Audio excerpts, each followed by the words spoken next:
So we're going to get started on sentence completions, which is one type of question that you're going to find on the reading section of the SAT. And sentence completions are basically testing your vocabulary. And students end up getting these wrong for one of two reasons. They either don't know the vocabulary words in the answer choices, or they end up just picking something that sounds right, but it actually isn't really what we need to complete the sentence. So what we're going to do is we're going to work on a four-step process that's going to help you answer any sentence completion question, even if you don't know the vocabulary words in the answer choices. And it starts off with two techniques that are based on the sentence. So we're really going to analyze this sentence to get a sense of what kind of words we need to go in the blanks.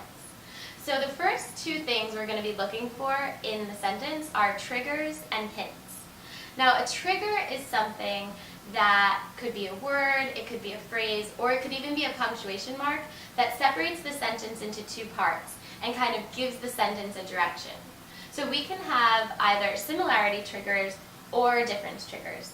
A similarity trigger, which is something like and, because, or therefore, is going to signify a reiteration of what went on in the first portion of the sentence.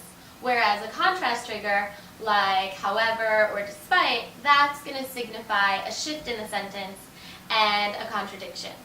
So we're going to see if we can spot some triggers in this first example.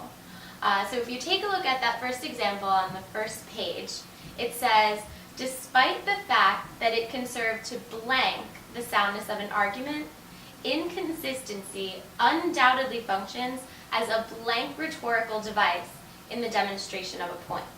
Now, all we're looking for is a trigger word. So if we're looking for something that signifies either similarity or difference, we actually have a great situation right here because this sentence starts with a trigger. So despite is our difference trigger in this sentence. So anytime you see a trigger, you're going to want to circle it. So in this case, we're going to circle despite.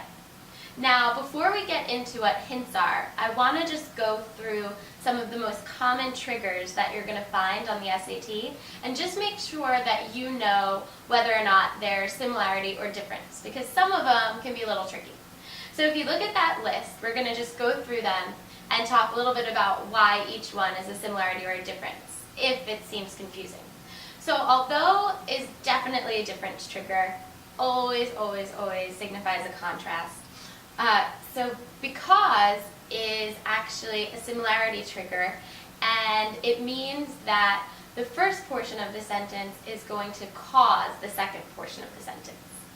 Then, anytime you see a punctuation mark like a colon, a semicolon, or a comma in a sentence, those are actually triggers, and they are similarity triggers. A colon means that whatever is coming after it defines what's coming before it. A semicolon signifies a separation of two short sentences that are related, and a comma is just a continuation of that first thought. Then we get into a lot of differences. So despite, however, and then formerly and now. Formerly and now might seem a little strange, but if you think about it, if something was formerly interested in basketball, but now interested in figure skating, which is a little weird, but you can see the difference. So then the next word is moreover, and that is definitely something that you might not have heard. It's a similarity trigger, and it's similar to something like in addition to. Nevertheless is a difference trigger, might be a little advanced, but it's similar to however and although. So often is a similarity trigger, and it means that something is likely to occur. The next bunch are all difference triggers. So we have on the contrary, which is clearly obvious, rarely, rather than, and shockingly.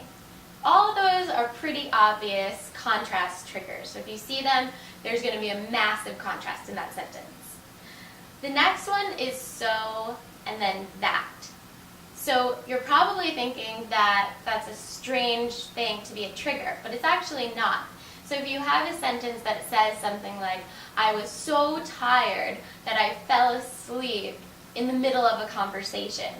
The reason why you fell asleep is because you were tired, so it shows that there's a continuation and a similarity there. The next word is surprisingly, and that's definitely a difference, just like shockingly before. And then we have therefore and usually, which are both clear similarity triggers. And then our last two are whereas and while. Whereas and while might seem a little bit shocking that they're contrast.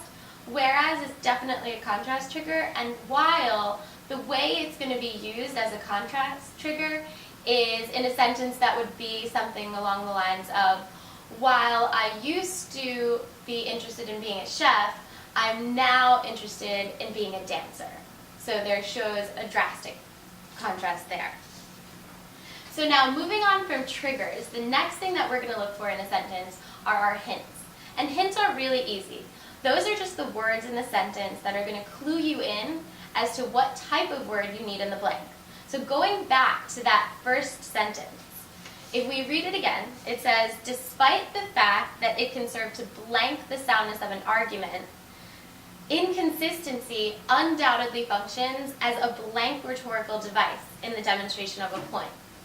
So the hints in that sentence are inconsistency and the soundness of an argument. And what you're going to do in our third step, which we'll get to in a minute, is think about what those hints are meaning for the blanks. But first, I want you to just try drill A, which has 10 questions where we took out the answer choices, and all I want you to do is go through them and circle the trigger and underline the hint just to make sure you have this part of the technique down.